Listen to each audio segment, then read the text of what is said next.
My friend, if you want to create wealth, stop worshiping hard work like it's the savior. Jesus already handled the saving. Now it's your job to steward, to multiply, to create systems that bring blessing to you, your family, and the world. Hard work alone doesn't create wealth, systems do. This idea challenges one of the most deeply ingrained beliefs in modern culture. From a young age, we're taught that if we just work hard enough, stay consistent, and push ourselves day in and day out, we'll eventually reach financial success. That's the narrative that's been sold for generations. And while hard work is admirable, even necessary, it's not the factor that separates the wealthy from everyone else. If hard work were the secret to wealth, the hardest working people on earth would be the richest. But that's not what we see. Many people who put in back-breaking labor, farmers, construction workers, janitors, factory employees, often live paycheck to paycheck. They work long hours. They sacrifice their health. They show up early, stay late, and give everything they've got. And yet, the wealth doesn't come. Why? Because the system they're working in doesn't reward effort, it rewards scalability, leverage, and ownership. Hard work creates income. Systems create wealth. Income is what you earn when you show up. Wealth is what you build when you step back and let something else, a business, a funnel, a product, an investment work for you. You can't scale yourself. There are only 24 hours in a day and only so much energy one person can exert.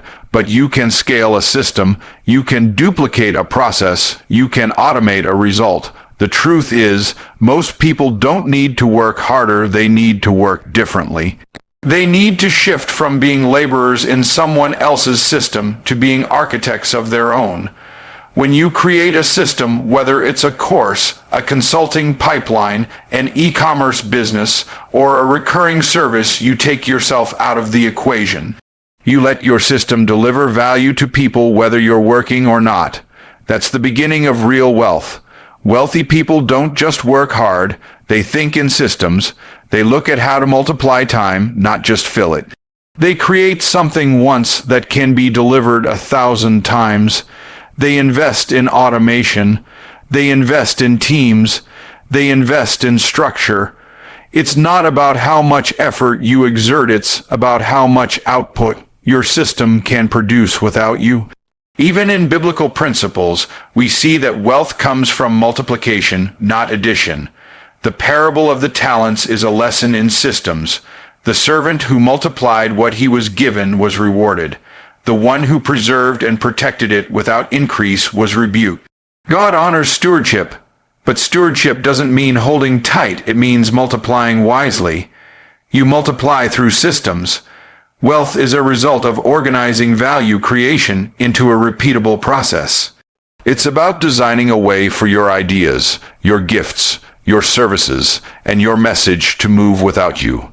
Think about every wealthy individual. They've found a way to get paid over and over again for something they created once. That's not magic.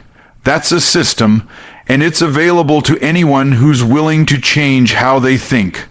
Hard work keeps the lights on. Systems build the power grid. When you're stuck doing everything yourself, you'll always hit a ceiling. But when you build a system, that ceiling becomes a floor you can stand on. You start climbing without burning out. You start earning without constantly exchanging time. And you start seeing money come in from places you're not physically present. That's leverage. That's intelligence. That's how wealth is created.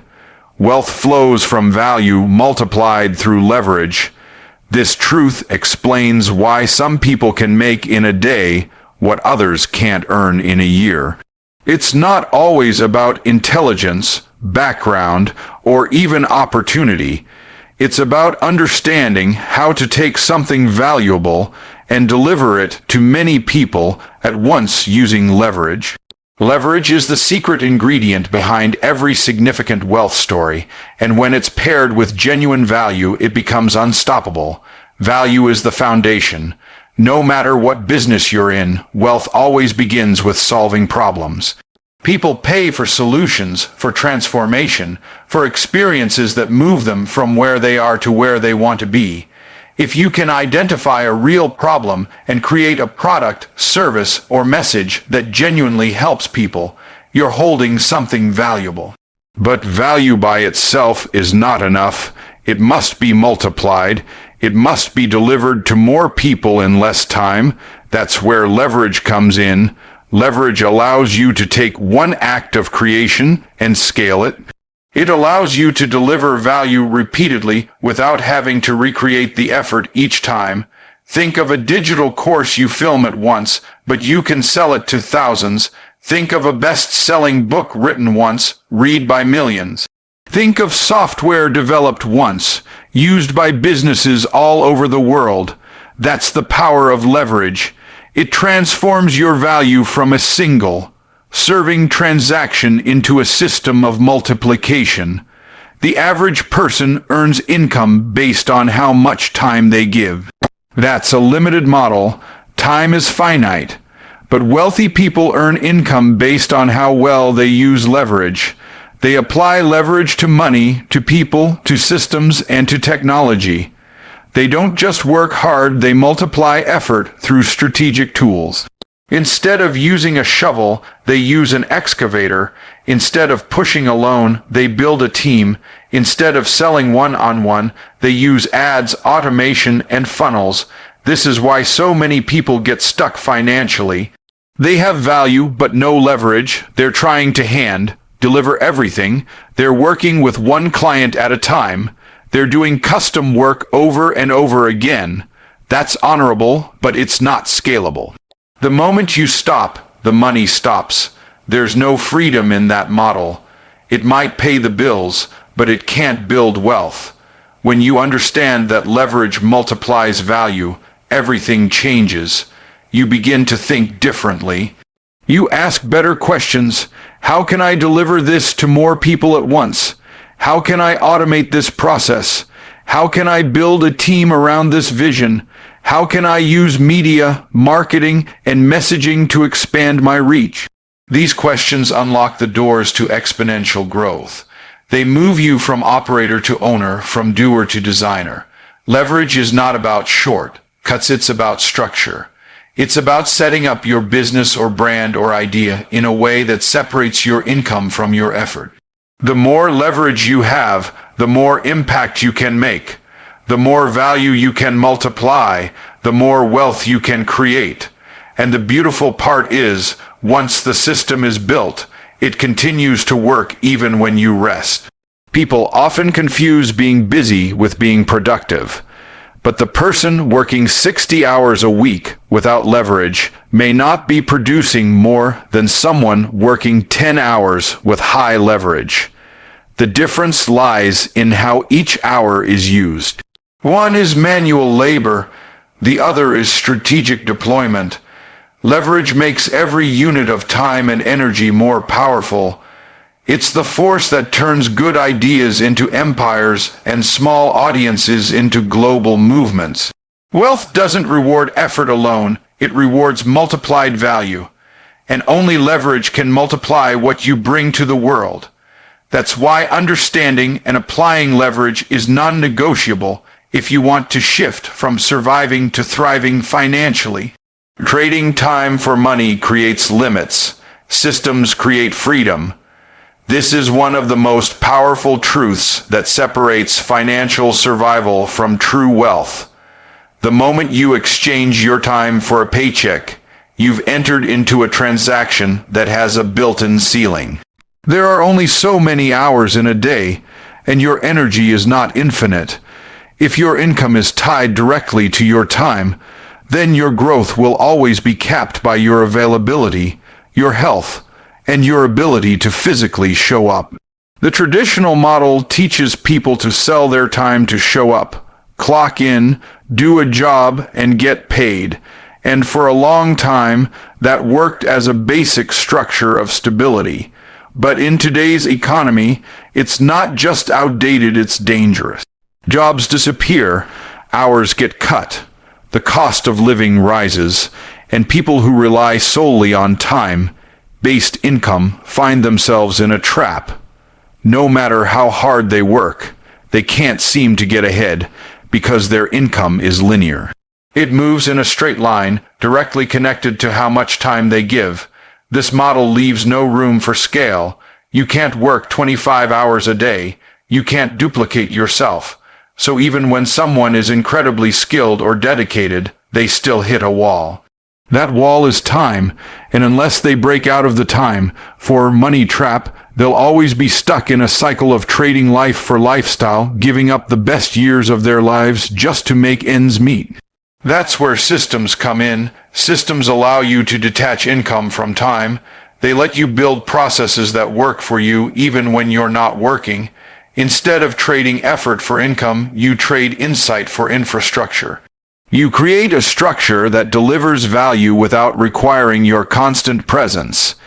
It could be a digital course, a subscription service, an affiliate platform, an automated sales funnel, a licensing deal. The form doesn't matter as much as the function.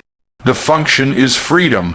Freedom isn't just about money. It's about time.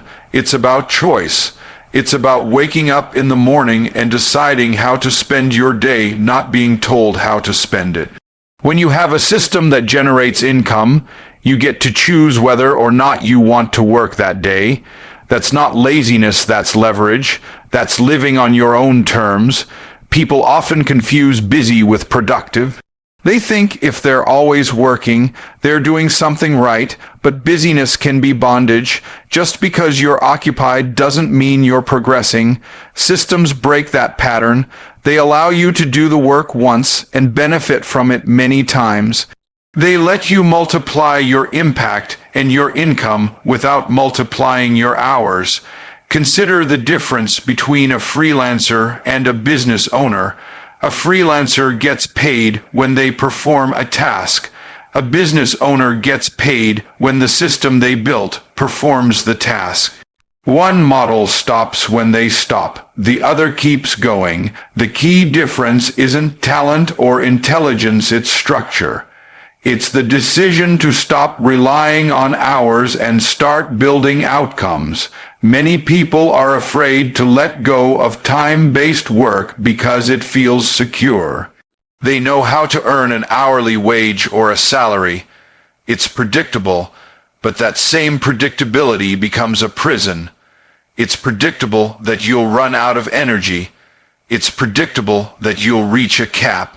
And it's predictable that eventually your time will no longer be able to buy the life you want. Only systems can change that trajectory. Systems are not cold, mechanical things. They are expressions of wisdom.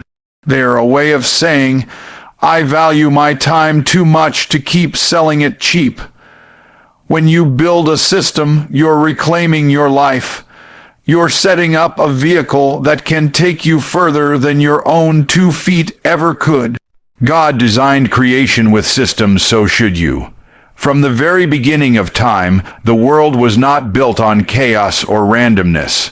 It was built on structure, order, and intentional systems. Look at the first chapter of Genesis. God didn't just throw everything together at once.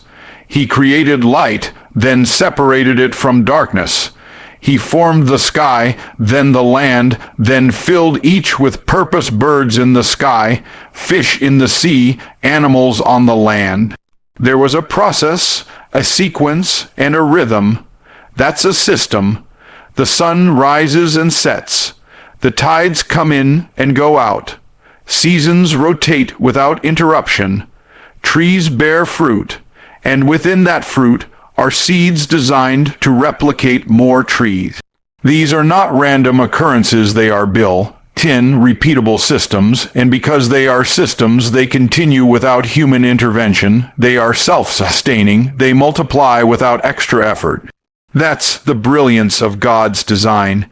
Now, if the creator of the universe chose to design everything through systems, what does that say about how we should build our lives, our businesses, and our finances? It means we should stop trying to live by hustle alone and start operating by design.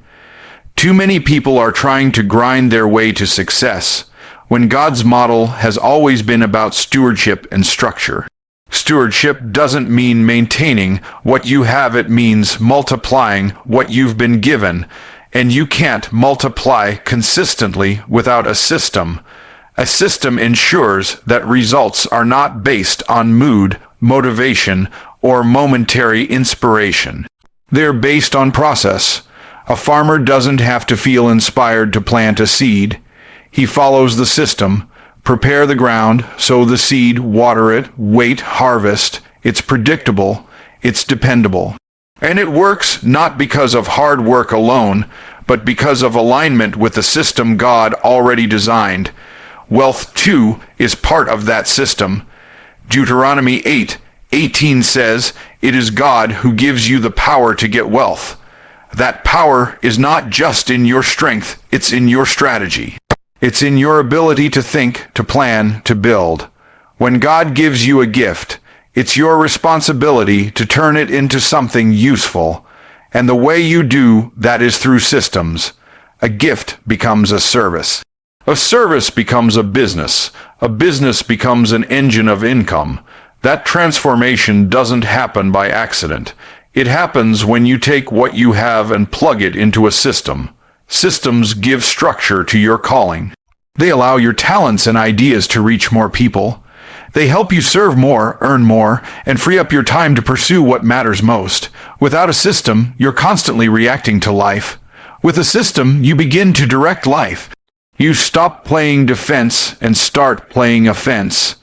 It's not just about money either. Think about your health, your relationships, your spiritual growth. In every area, the presence or absence of a system determines your outcome. A daily routine is a system. A prayer habit is a system. A meal plan is a system. If you're struggling in an area of life, chances are it's not because you don't care, it's because you don't have a system to support what you care about. God didn't leave us without a blueprint. Nature is full of systems. Scripture is full of systems. The tabernacle had a system. The laws of sowing and reaping are a system. Jesus' ministry had a system. He trained 12. They reached thousands, and the gospel spread across nations. That's multiplication through structure. That's divine scalability. You were not created to live in survival mode. You were created to build, to create, to multiply. But building requires more than passion. It requires a plan. Systems are how vision becomes reality. They are how faith meets function. They are how you align your life with the order that God embedded into everything from the beginning. The wealthy get paid from what they own, not just from what they do. This is one of the clearest distinctions between financial freedom and financial frustration. Most people are taught to focus on go to school, get a job, work hard, and earn a paycheck. Their income is a direct result of their labor. They trade time and energy for money, and the moment they stop doing, the money stops coming. But wealthy individuals don't operate that way. They focus on ownership. They understand that true power and lasting income come not from performance, but from possession. Ownership creates leverage. When you own something, a business, a brand, intellectual property, real estate, equity in a company, it has the potential to generate ongoing income without ongoing effort. It's not about working more hours. It's about having something that works for you. Wealthy people build, buy, or invest in assets they can control. And those assets, over time, produce returns that far exceed what any job or freelance opportunity could ever deliver. This is why so many people who earn high salaries still feel stuck. They may be making 6 or even 7 figures, but they don't own anything. They're high-paid performers, not owners. Their income is dependent on them showing up. They don't have true security because everything they earn is tied to their activity. If the job ends, the income ends. If they get sick, the income pauses. There's no leverage, no margin, no freedom. Ownership, on the other hand, is where legacy begins. When you own something of value, you can pass it on. You can sell it. You can scale it. You can replicate it. That's how wealth becomes generational. A business that you build today can feed your children tomorrow. A piece of intellectual property you create once can pay you for decades. A share of equity in a growing company can produce dividends long after you've moved on. That's the power of ownership. The mindset of ownership also changes how you approach your work. Instead of asking, "What can I earn from this?" you begin to ask, "What can I own because of this?" You stop looking for paychecks and start looking for equity. You stop seeking positions and start building platforms. Ownership isn't just financial, it's strategic. It puts you in control. It gives you the ability to make decisions that align with your vision, not just your survival. Think about the difference between a renter and a homeowner. The renter pays money every month, but builds no equity. The homeowner pays the same amount, but every payment increases their ownership stake. Over time, the homeowner builds wealth while the renter remains in a cycle of dependency. The same principle applies in business and in life. If you're always renting your time, your knowledge, your effort, then you're building wealth for someone else. But when you own your value and structure it in a way that pays you back, you begin building wealth for yourself. Even when starting from scratch, you can move toward ownership. You don't need millions to begin. You can start by building a small business, creating a product, developing a service, or acquiring a skill that can be monetized in scalable ways. The key is to think beyond the transaction. Instead of just working a gig, ask how you can turn that skill into an asset. Instead of just doing freelance work, ask how you can package your process into a system others can license or learn from. The wealthy think in terms of control and equity. They position themselves to benefit from value over time. They are less concerned with instant payouts and more focused on long-term gains. This is how wealth compounds. This is how influence grows. They're not running the race for the next paycheck, they're building the track. They're not playing on someone else's field, they own the field. They own the brand, the business, the distribution, and the process. And that ownership pays them again and again, regardless of how many hours they work.